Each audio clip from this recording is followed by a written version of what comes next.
Today on the Pitchbook podcast, Zach is pitching Magic Words by Jonah Berger, and I'm pitching Earthrise by Edgar Mitchell. Batter up! Zach, welcome to the podcast today. It is Thanks, so good to Matt. have you. How are you? It's good. I'm excited for this one. This book today. I wasn't sure if I was going to make it because I was actively reading this one Mm-hmm. leading into the podcast, but I was able to get it finished. I'm so proud of you. Thank And you. and the thing about it is that's funny is you actually read most of your books, and I just listen to them, and I get the same like, oh man, I gotta hurry and finish this book so we can talk about it. But I'm actually pretty caught up. I've got like three ready to go. So, and then this one I think was the one I finished a couple days, well, about a week ago. So I'm excited to talk about it. So tell me how I you well, I, found. Is this the one that you is an interesting story that you found? How you found out about this book, or is this? You gave me a little that's a different teaser. book. Okay, a little teaser. That's next week's. That's Teaser next for week's book. next week. Okay, good, Okay, good. first, before we dive in, I just wanted to report back 6 months ago. You asked me if I had the Libby app. And I Okay. said, "What is that?" And you're like, "Oh my gosh, really?" Yeah. And for those that are listening, the Libby app is an app that you can download. All you need is your local or library card, and you have access to thousands of books through your local library. It's a free, But digitally. So you can either read them yeah, like on Kindle, it'll like go to yeah, your Kindle, or you can there's audiobooks. It's amazing. dude. It's gonna change your life. It just took you 6 months to So get there. you followed up a couple weeks ago. I'm like, okay, I'm going to do it. Because usually you tell somebody to do something, they ignore it. Tell them a Yeah. second time, they think that's a good idea. Tell them Yep. a third time, it takes 5 or 6 times. And you Yep. definitely 5 or 6 times that with me. So this week I had an extra hour in my commute home, and I thought, I'm going to drive out. It's like 20 minutes past my house. I'm going to the library. I am going to get my very own big boy library card. Went and got it, and I'm listening to my first book. My Amazon Audible. I've already used that for the month. Yeah. And I've got a long flight coming up next week. So I've got this really awesome book I'm listening to. So thank you. Hey, I'm And so happy. and for the record, it's library. Okay, people, it's not library. Who says library? Oh, tons of people. Really? Yeah, it's like Oh, nuclear and nuclear. okay. It just drives me crazy. Yeah. Library. If you ask my Library. 18-year-old daughter, she will, or she's 19 now. She'll get on you if you say library. Oh, I Politicians, yeah, really smart people say library all the time. that would hurt me if I heard that. I know I've heard it, but I feel like it's little kids Yeah. that I've heard it from, so I have to can't slow get it too up mad when at I them. pronunciate it just to make sure people know I'm saying it with an R in there. All right. All right, so Let's dive in. tell me about Magic Words. Okay, this was a book that I was referred to. This was through a podcast, and I thought that sounds really interesting. I'm really into persuasion, not so much sales, but just being a more persuasive storyteller because nobody wants to listen to someone that's boring. So I'm working on that part of my craft. So this book, Magic Words, I thought, okay, that's kind of interesting. And the book is it's Magic Words, and the subtitle to the book. Let me find it real quick. But it's let's see here. It is What to Say to Get Your Way. Pretty catchy little. You know how sometimes books will have a little Yeah, the subtitle. subtitle. Yeah. So what to say to get your way. And it is so good. There are several little tiny nuances in the English language that we oftentimes don't really pay attention to or we don't think about when we're speaking to someone. And I'm just going to give a few. There's 7 chapters. It was a very short book. I think it was 4 hours, 5 hours to listen to. So it's a pretty Mhm. quick listen, but there were some excellent things in there, and he gives a lot of good examples. So I'm going to touch on a couple of these for the book today, and then I can't wait to hear your book. Um, so the in the first chapter, he talks about activating people's identity and their agency.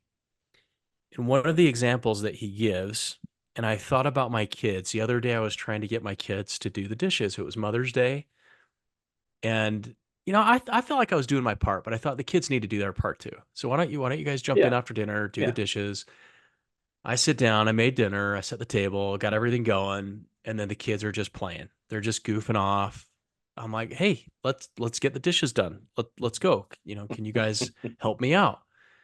And they wouldn't. And so it just turned into this like dad's kind of being ornery, what's going on? And in this book he talks about the action and then identities. So the difference being, can you help me versus asking someone, do you think you could be a helper? Hmm. So attaching the action to their identity Hmm. and the power that comes in activating someone's identity. And he gives a number of different examples, like this person is a liberal, or this person is liberal, or this person is a conservative versus this person is conservative. And the difference between those is a conservative, you're put into a category that has permanence, where that is, you are in that group. Where if you said someone's conservative, it sounds like it's a little bit more temporary and less permanent. So if you're wanting to attach someone to a permanent positive identity, because we all want to be identified with good things, I would think, the way that we use that language versus if we want to maybe call somebody out, but not make it a permanent identity for them, Hmm. adding the word in front of it. So an example would be Matt is somebody who loves music, or Matt is a music aficionado. Those are one of those says Matt likes music. The other one says Matt is this. This is part of his Hmm. identity. Hmm. So I know that you like music, and I would have no problem saying Matt is a music aficionado. And if you heard me say that, you'd be like, "That's Yeah. true. I Right. am."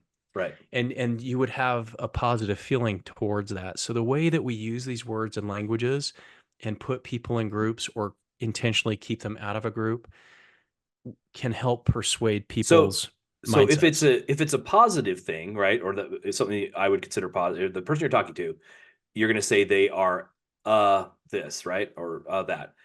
Yeah. If it's positive, it's okay to do that. But is he saying that if it's not necessarily positive, right?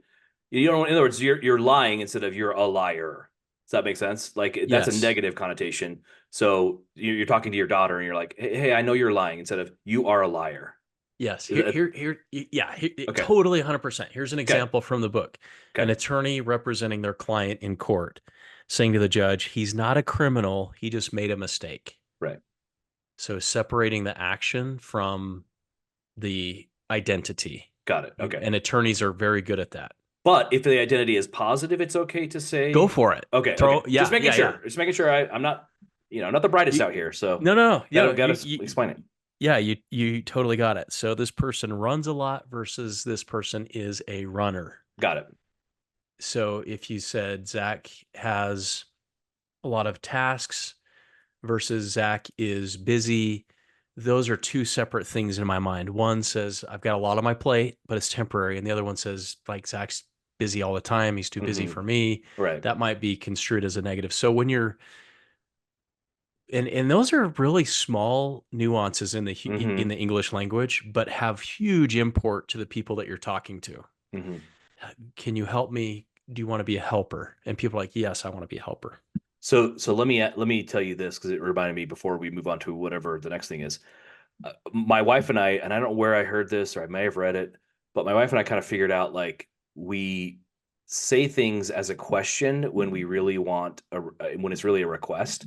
So, for example, and I do it probably more than she does. So this is just the first example off the top of my head, but I guarantee I'm worse. She'll say something like, "Hey, do you want to turn up the air conditioner?" Like if she's cold, and and what she means is, "Can you turn up the air conditioner because I'm cold?" Uh-huh. Right? So Uh-huh. she's like, and I'll do the same thing, like, "Hey, do you want to go to that concert? You know what I mean? Or do you want to do this?" And like, I mean, hey, would you like to go or would you like to do this? And so we often will find ourselves now correcting ourselves, like saying, hey, do you want to, hey, do you want to unload the dishwasher? Like, let's say we're getting ready to go somewhere. Yes. Do you Yeah. want to unload the Yeah. dishwasher before we go? And say, hey, can you unload the dishwasher? Does that make sense? Yes. Yeah. So that's what it reminded me of a little bit. It's good. Yeah. Yeah. Being direct in our requests. All of these things are, It's just not as passive, we try yeah. not to be Cammy hates passive aggressiveness. So, Yes. and not that I Yes. am, but I find that request is sometimes passive. We do that. I think Yeah. everyone does that a Yeah. lot. All right. The second thing, and there are a lot in this book, so please buy it, read it, listen to it. It was a great book, but I've just picked out on the three things that spoke to me. The second one is leveraging what he calls concreteness, and he uses an example. He shares a story about how he was stuck in an airport and he's trying to get home for his son's birthday party, or it was an important event, and they delay his flight. So he's irritated. He then later finds out that his flight's been canceled. So now he's really ticked off. And then I think his luggage got lost. It's like the worst. And we've all had those flights. Hmm. So just imagine that you're the person that works for an airline and that is your job. You only talk to people that are mad at you. They Hmm. want their flight rebooked. They want to get on the next flight. They want you to work some miracle or find their luggage. And the next call you pick up is going to be someone mad. It's never going to be somebody calling you to say, "Hey, my flight landed on time. Thank you so much." Yeah, exactly. It's like, when the stock market goes up, no one ever calls me and says, "Hey, awesome." They Thanks a only call lot. when it goes down. Yeah. Gotcha. So I just think of this poor person. It gave me a lot of empathy for these people who work for the airline industry, a little bit of empathy. But he talks about this study they did. They looked at these calls that come in, and the calls go like this. There's an introduction. Thank you for calling such and such an airline. How can I help you? The person then says, "Here's my problem. I missed my flight. I can't find my luggage." Okay, let me look into it, right? So they get in their systems. Let me check in the computer. Let me call somebody. They do the homework and then they come back and they report back on what they learned. And then then they say goodbye. The calls are the same. It's the same call generally in the structure of the call. Somebody's mad, they have a problem, you have to figure it out. Well, some people leave the call and they're actually happier than when they came on the call, and some people leave the call and they're still upset. And they could see consistencies in the way that the customer service rep was speaking to the person. And what they found is this idea of concreteness. When someone is mad, they call it linguistic concreteness. So there's three things to do. And I like when people list out lists for me. I need lists and I need specificity. I need concreteness. He lists out three things. He said, number one, people want to feel that they're heard. You just do that alone. You'll have a ton of success if you work at an airline. Number two, making the abstract concrete. And I'll give an example here in a second of what that means. And then number three, knowing when it's better to keep something abstract. So sometimes you want to make things concrete and sometimes you want to keep them in the abstract. And I deal with this in my business all the time. It's like, if I get too concrete with this person and I go into all the little details and all the little things, it's just going to make them, they don't want to know the minutia. They just want to know it's being worked on, right? So Right. sometimes you keep things in abstract and sometimes you have a lot of specificity. So if they said, rather than saying, we'll go look for those shoes, we're going to go look for those lime green Nikes. And the difference in those two things to the person, if I say lime green Nikes, you just told me they were lime green Nikes, and I say that back to you, I Hmm. have just made it concrete. And now you feel heard, like, okay, they are listening to me and they're tuned in. Now, I could just have said, we're going to go look for those shoes, but it doesn't sound as concrete. It sounds Hmm. very general, very vague, Right. very abstract.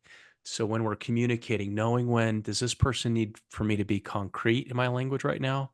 Or is it better for me to, I know that it's being resolved, I know it's being fixed, and maybe they don't need all the level of, the 10 things that are happening behind the scenes that are going to just make them more upset. So I can keep it abstract. So knowing the difference between those two, I thought that's So really cool. so I understand the being heard, but when should you be abstract then? Like, Yeah, w- I was thinking about that too, and in my own interactions with clients.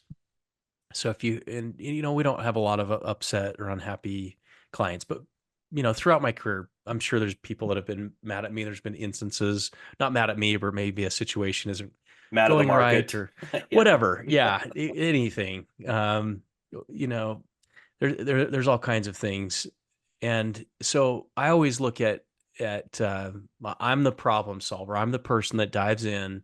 I've got to figure it out and like make fix things. Hmm. Now there might be 10 technical things that I know need to happen. In the client's mind, it's this one thing, Right. but I know there's maybe 10 or 15 action steps that need to happen to make that one big goal happen. Hmm. And sometimes clients don't want to know all. If they ask for those 10 things, here you go. But if I start going into a half hour explanation of all the 10, 15 things that need to happen for their one thing, in that case, I think it's probably better to keep that abstract Got it. and maybe be concrete with, That okay, I one thing. understand with that one thing. Otherwise, they might get frustrated, not follow all the steps that I'm Got laying it. out. They don't have the technical expertise or knowledge. And Okay. I'm just thinking for me too. I just want that one thing fixed. I don't really care all the things that need to happen behind the scenes. I just want to know it's going to be resolved. Interesting. This reminds me a tiny bit, and I listen to a lot of sales books because I'm a sales guy, and I usually don't talk about them on the podcast unless they're pretty relevant. Maybe I should, but in fact, if you guys have any feedback, let me know if you want to hear a random sales book. Um, I do. I would love to hear I it. know you do, Give me your and best. only if I can apply it to people's lives that aren't in sales, which you definitely can because you're always selling yourself no matter what. But I'm getting off track here.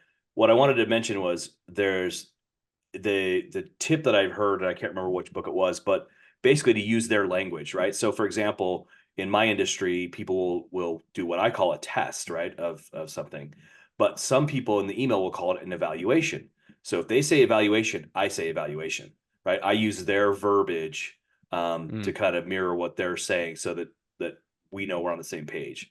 So yes. I try to always use their, why does it need to be, it's a synonym. Why do I care what the synonym is? I'll just use their language. So Right. that's kind of what it reminds me of a little bit. Yeah. You're blending into their culture. You're blending Yeah, into their vocabulary. You're exactly. assimilating with them. Yeah, and Yes. obviously in the industry there's a lot of similar things, but if they use an Hmm. acronym, then I'll use the acronym. Why should I, you know, Yeah. if obviously I need to know what the acronym means, but you know what I mean. You're like, well, technically, So you're saying this, yeah. Anyway, all right, go on. all Next. right. And then the last thing in the last chapter, which this was probably my favorite part of the book, he talks about telling stories. Mhm. We like for things to be curvy. We like things to have twists and turns. That's what makes a really good movie. You think about Sixth Sense as an example, M. Night Shyamalan's fantastic movie. You don't really know what's going on, and you're kind of following the story with the boy, and this guy's marriage is falling apart. Sorry for those of you that have not seen the movie. It's like 20 years old, so I'm going to ruin it for you here. But you get to the end, and there's this huge twist. You're like, oh my gosh, he's dead. Like, what? Yeah, yeah. He's I been dead the didn't. whole time. Yeah. Yeah, they did such a good job of concealing that, but keeping the story interesting that he And sees then dead and people. then when you watch it the second time, you'll notice certain things like he never Yes, actually touches his wife. yes. You can picture that he's not actually there. So They're yeah, not actually talking, and right. but he still thinks he's alive, and this little kid is trying to reveal to him like you're dead, Hmm. and I see you. So that's a great twist. And in the book, he talks about not losing your audience. When you start a movie or a book or a story, you want to go slow. You want to build and develop the characters. And I've never really learned about cinema, but now that I'm gonna, I'm gonna watch a movie and see how good of a job they do.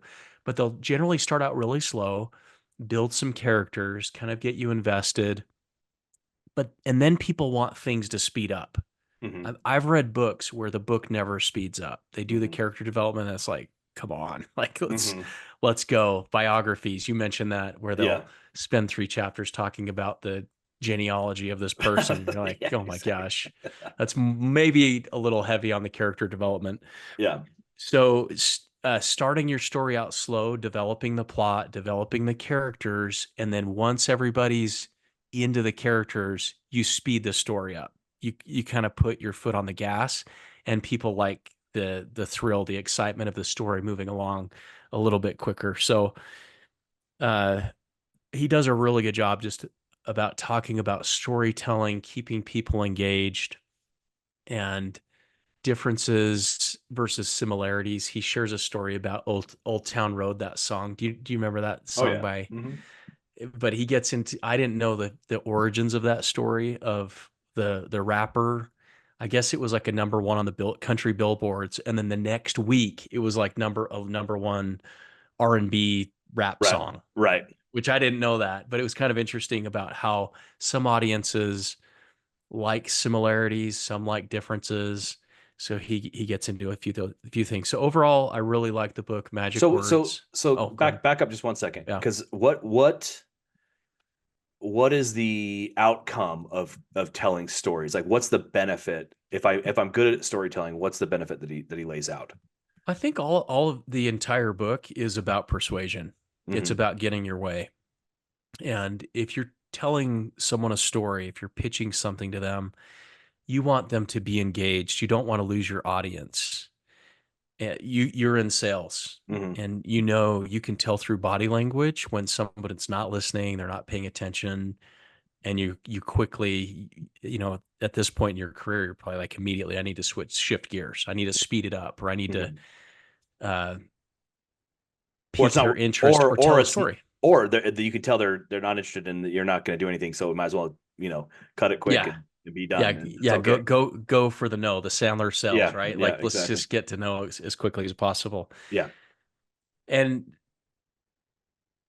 that really is the crux of sales, storytelling, persuasion, is getting people interested and kind of on your side. And so Hmm. he just lays out a good way to do that, is to build your characters and then speed up the story, so Hmm. you don't lose people. Gotcha. Okay.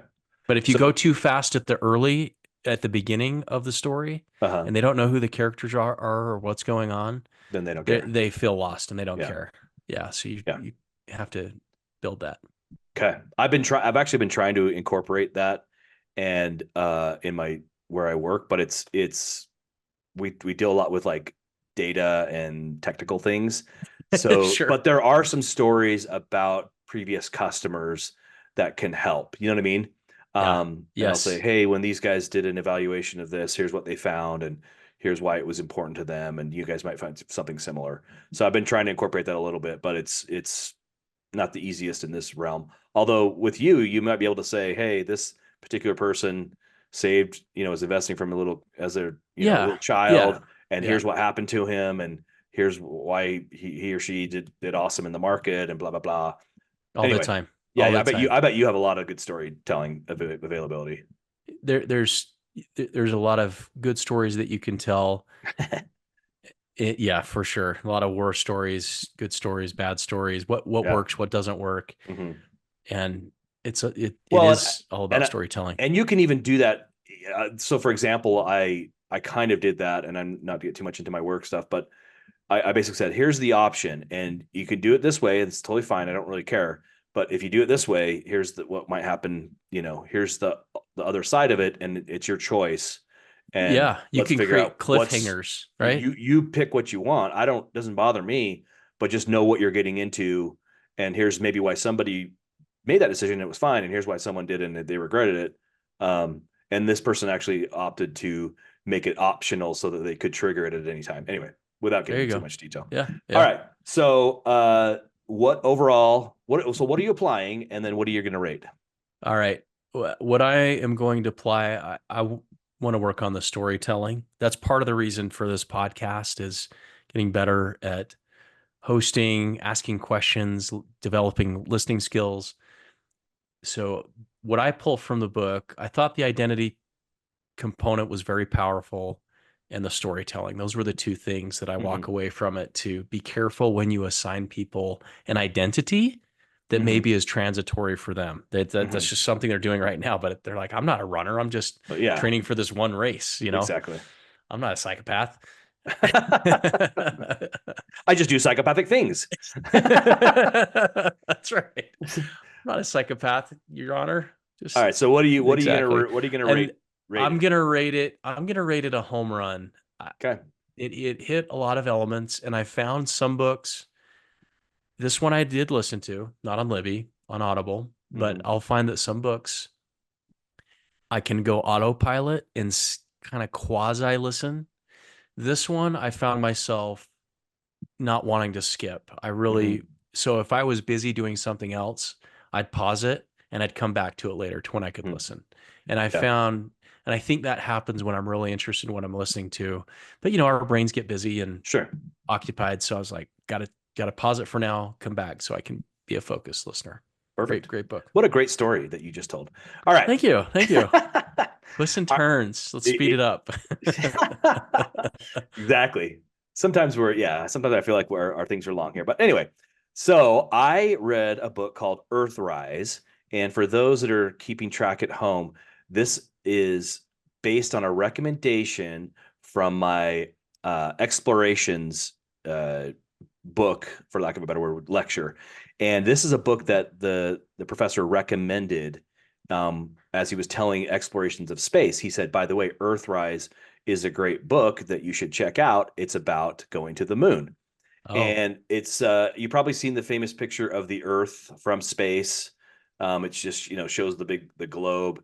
And that was taken, I could be wrong. I want to say on the eighth Apollo 8 is when Apollo that 8. was the Okay. famous picture of the Earth. And the whole this is about an astronaut. His name's Edgar Mitchell or Ed Mitchell. He is actually on Apollo 14. So this is after everybody's seen Apollo 13. Houston, we got a problem. And it was a big thing. And so this is the actual mission afterwards. And it's just Wow. the whole kind of he obviously goes through the story of growing up and becoming an astronaut and all that fun stuff. But he talks a lot about just seeing the Earth from a great distance and just what a profound moment it was for him, and that's why it's called Earthrise, instead of like moonrise or sunrise or whatever. And So full disclosure, I've never seen this picture before. That is awesome. okay, you've never seen it? Isn't it unbelievable? He's standing on the moon taking a picture of Earth or Yeah, in yeah, a moonland modular or yeah. whatever. Wow, Right. that is really cool. There's actually a few different ones, so I don't know which one you're looking at, but there's he my understanding was from the other exploration book is that this was like on the priority list. Taking this picture of the Earth was like number 7 out of like 15. Like, if we got time, we'll go ahead and take a picture of the Earth from the moon. Okay. Like, okay, That should um, be number one. That is really cool. it is cool. Um, so anyway, Ed Mitchell grows up. He's born in Texas, and obviously there's a little bit about his genealogy, but this is an autobiography, so it's he doesn't spend too much time on his great great grandpa. You know what I mean? Which is my pet peeve. Um, and they end up moving, I think, to like New Mexico, and he just basically grows up as a cowboy, and he kind of becomes obsessed with some of the crop dusters, and I think his grandpa or something, you know, is like takes him in some of these planes, and anyway, he learns out. His father becomes like a rancher, and just does a really good job of like getting some cattle, selling, and just kind of building his career. But he also he's also near kind of like Area 51 kind of things, so he's kind of involved in some of the potential weirdness that about aliens landing or whatever. But anyway, he grows up as a cowboy. He learns how to fly because of this connection with the local planes, and he goes on some flights as a young kid. I want to say pretty young, like 13, 14. He does like a solo flight or something. Wow. But he basically describes himself as a cowboy, and he ends up going to like Carnegie Mellon, and then joins the Navy, goes to MIT. So he's actually extremely smart, obviously, as most astronauts probably are. Um, and what was really interesting to me as he's getting prepared for his mission, again, this is just on the heel of the really scary Apollo 13 mission, which almost ended in disaster. And he is actually kind of one of the backup guys, so he's heavily involved, sees all the issues with it, um, and now it's his turn to go to the moon, right? And his job, there's 3 people that go to the moon.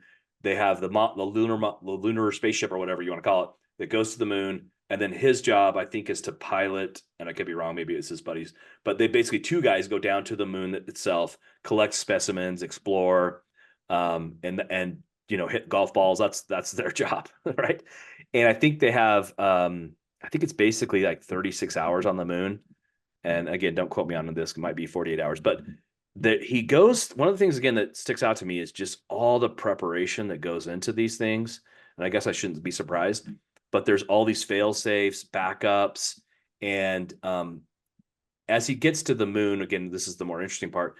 There's as they're getting ready to land, there's this alarm that just goes off, and they just had this Apollo 13 issue, and it's just this warning, and it's basically like abort. You got to abort the mission, and they're literally, about ready to land on the moon, and they're like, sorry, got to abort, and they're like, dude, we can't abort. We got, he's like, all this preparation, all this time, and there's alarms going off. So and Houston obviously knows what's going on, so they're trying to fix it, trying to figure out. They're like, just turn it off and see what happens. So they turn it off, like, oh, cool, this is gone, and then all of a sudden it pops back on, and they run into these problems, and like they can't figure it out. And I think basically there's just some really, really smart computer science guy who wrote the code, who's there, and he's like, okay, here's the code. He takes him like an hour to rewrite it or something.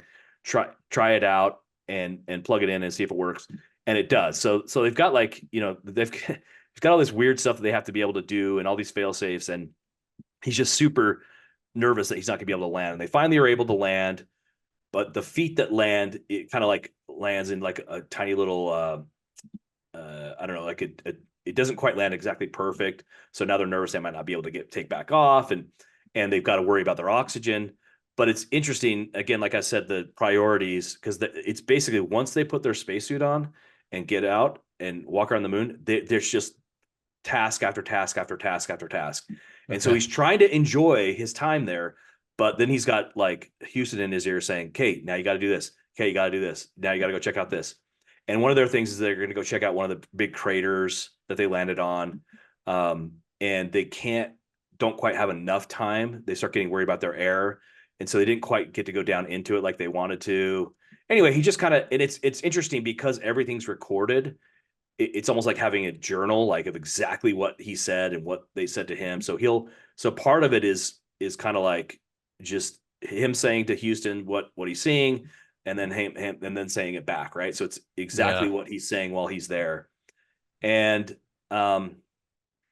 then he basically comes back home, and if you look up the website, you'll see him standing with the American flag, walking around with a map, and then they fly home, and I think it's 3 days to get home. And this is where the book gets kind of weird and kind of my least favorite part. He kind of has this like existential like moment where he just feels like this incredible feeling of like peace and happiness and almost like out of his body experience. Like, this is just so unbelievable. He's just on this mental high of what he had just done. Yeah. And he comes home and then starts this weird like study of supernatural phenomenon and gets into like not Bigfoot, but you know what I mean, like aliens and all this stuff. And it's kind of sours it a bit for me just because that's not my thing. It's like, what a weird thing to do from a guy who's very scientific and again, and that, no offense to all those guys that are into that stuff, but it's just not for me. So I just didn't care to hear about it. You know what I mean? Yeah. Yeah. But he basically just super into the paranormal after that and starts this, I don't know, experience. Sorry, I forgot to tell you, this is probably one of the reasons that he was super into this. One of the things that they legitimately were trying to do were ESP experiments, right? So extrasensory perception. So there was one time where, and none of his buddies knew about this because they didn't want him to mess up this experiment. But he knew. But he knew about this. So there's like two guys in Houston that their job is at specifically, 8:45 p.m. or whatever. They're supposed to think of a sequence of like, I'm making this up, 7 numbers and write them down. Okay. And meanwhile, he's supposed to be concentrating on the moon, and at exactly 8:45 p.m. for him, the exact same time, he's writing down his 7 numbers. You know what I mean? And then they're supposed to get back and compare notes afterwards and see if they could communicate across time and space. So I don't know if but that was like a legitimate Hey, experiment that the sure, that they did. sure. Why not? I Yeah. mean, It anyway. space is crazy. Crazy Yeah. things happen. Yeah. So anyway, it was just kind of cool to just get the experience, or get his what it's like to go in the mission. He does talk a lot about the training and all the stuff, all the crazy spinning things they put him through, and how makes him ill, but just prepares him for what's going to happen in space. And he talks about Yeah, eating the food and stuff in space, and how do they have to use the restroom in space. And so there's some things that are also kind of interesting, but just for him to describe like how cool it was to be on the moon and walk around, and just what an interesting basically I think there's like 6 or 8 people that have been on the moon, and he's one of them. So why it was why do you cool to think read. we stopped going to the moon? I mean, this has nothing to do That's with a the great book, question. but Yeah. it seems like we would have colonized it, dug into it, what's inside of it. Yeah, We just with all the technology we have, I know, like, uh why not go back? Let's do it. is it just Let's really dangerous, like more dangerous than going to Mars? I don't know if it's dangerous. I think like, oh, we've been there a bunch of times, and There's no obviously there's atmosphere, right? right, there's no atmosphere, so you can only be that a certain time. Yeah. They did have to like plan where they're going to be for heat and cold. Like they have to be in the sun so they're not too cold. Anyway, Yeah. it was So cool. interesting, but it's just kind of weird. He just got kind of weird at the end, and that just wasn't for me. But Yeah. that's a personal thing. So what did you take away from the book reading that? Do you have a Um, strong desire to I colonize Mars now or No, and obviously this isn't like a any sort of book that gives you ideas of how to better your life. But what was probably the coolest thing to me, or I guess the fact, and he reflects on this quite a bit, that he's like a little cowboy from New Mexico walked on the moon. Like yeah, if yeah, you just never know what you can do. And the fact that he trained so hard, and when it was actually a really smart guy. Um, and for him to just go to the moon is pretty cool. And it's kind of like one of those things where it's inspiring in that, like, hey, if your goal is just to do this, like this dude, like you said, he's just this cowboy from New Mexico, and he went to the moon. Why can't you accomplish your goal? You know what I mean? yeah, yeah, So it was just that's kind of what I take away from it. But I also, me, I kind of like space and all that, that kind of stuff. And the fact that this is not fiction, it's real, and what it takes to go there. And again, the thing that always is interesting to me about military and NASA is how much planning goes into, and mm, rehearsal goes into what they're doing. For me, from a profession standpoint, I've actually, since I've been reading a few of those books that we've talked about, like about that naval the Navy SEALs. yeah, the Navy Yeah. SEALs and Walter sorry, Admiral McRaven. I've been like, okay, I could probably prepare a little bit more for my next call. You know what I mean? Like, instead of just winging it, which is my style, I should I'm gonna probably be do prepared a little bit more, because with 50 push-ups yeah, and that's a it, hooah at the end. Yeah. exactly. So Yeah. I would say it's probably Dream big. triple Okay. for me. Yeah. Um, it was good. It's not too long, but you definitely need to be interested in it, and also really you could probably, in my opinion, read 3/4 of the book, and then once he starts talking about nonsense, just skip that part. So, I love that you covered that book. There were 200,000 people that signed up to go on Mars One. uh, Oh, I think it was like 10 years ago for the application process. I mean, people were designed to explore. oh, for sure. A couple episodes ago, I was talking to Mike Pearson, and he was talking about there's this gene in people where some people have this DNA Hmm. to go explore, and it was more prolific in Islander people than it was in people from Asia. No, interesting. And I just, yeah, I love that idea of It's funny that dream big, go for it. it's What do you want funny to that, do in this life? yeah, that you say that, because if you'll recall the exploration podcast we did, the islanders were prolific at exploring all the different islands, and without any sort of real navigation other than Sure. their own memory, And then the Chinese people had those treasure ships that were ginormous, but they stopped exploring. They stopped going. And how different history would be if Yeah. they're the ones that came around the Cape of Good Hope, right? Right. Right. How different Yeah. life would be. So interesting that Yeah. you mentioned that. And you had mentioned on a prior pod, we're like throwing all the prior podcasts in here, but sailing close to the shore and not Right. really going out to sea Mm-hmm. is such a powerful idea when I'm in my mid 40s now, but I can still dream big. I can still do things and go for it. Go out to sea. Go as far as you can, and Right. you'll find land in some other country. There you But go. there is a real veritable fear, and I Take your just admire. passport.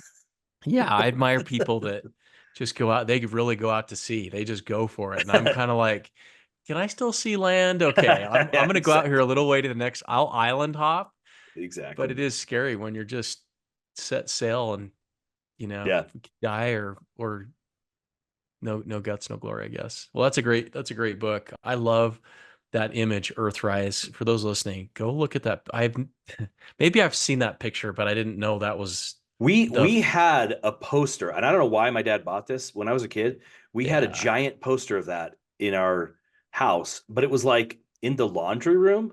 Because it's like a poster that was like framed with like a cheap plastic frame that you'd maybe have at your like a At kid would novelty have. store. Yeah, Yeah, right. like it's not like something way nice that like a really but we for some reason we had that, and it was always in our laundry room for some strange reason, but I always thought it was a cool picture growing up. So anyway, all right, What okay, go. before we wrap up, can you just set me straight on the moon landings? How many do you remember how many missions there were? How many actually made it to the moon? And do you remember which ones? So this is Apollo 8 that he was on? No, Or this he is was he was on Apollo 14. So 14. Okay. after Tom Hanks had some problems, That right? was 13. That was Apollo 13, They but never landed. those guys did not land. They had to abort, right? Okay, so I he was on believe. 14 and he landed. Yeah. 13 they had to abandon the mission, use the gravity to loop back to Earth. Yes. I'm And I trying to hold on, we're going to ask like so okay, so 14 was the last mission, 13 didn't land. The other 12 missions, I think were there just three moon landings? okay, number of missions, including robotic ones, is like 140. Okay. So that doesn't really.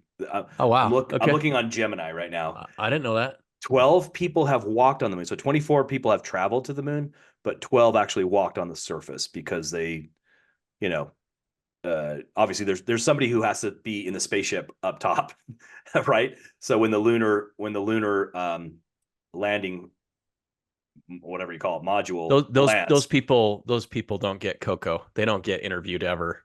yeah, those poor They're guys. like, "Did you go to the moon?" Ah, kind of. Yeah, I was Like, there. yeah, I was in the atmosphere. I was How sad. I was a designated driver. I was kind of there. It was cool. Yeah, Okay. All right. yeah, So 12 exactly. people, but what's interesting is we only know about two.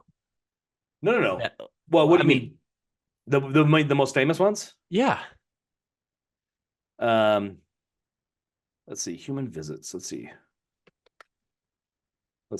Hang on a second here. Yeah, the two that I think of are Buzz Aldrin and Yeah, Neil Armstrong, right. but I don't think I could name the other 10. No, exactly. Yeah, you're right. You're right. It's people. So it's between 1969 and 72, a total of 12 moonwalks. So Okay. 12 people. But that's got to mean that there was. Now I'm confused because was there six Apollo missions that landed on the moon? You know what I mean? Like Yeah, two like apiece. two made it down. Maybe they came Sorry back for up my a much. ignorance. I only read about No, no. Apollo 14. So I'm putting you on the spot. Maybe the driver came down for 5 minutes. They're like, we're gonna let you come touch the moon. You came all this way. It just seems right. Back yeah, in the cockpit. yeah. Uh, anyway, Like, I don't know. yeah. All right. Okay. Well, to All be right. continued. We'll Maybe we'll research find out it. for the next time. All right. But now you know that Edgar has been on the moon. So Great pitch, Matt. okay. Thanks for listening. Like, subscribe, and thanks again, especially to Deja Vega for the music. They will be playing Liggett Fest 4 at the Salty Dog in Northwich, England on June 8th. There are 19 tickets left. So if you hear this in time, get your tickets and meet me there. All right. Thanks for listening, and we'll catch you next time on the Pitchbook Podcast.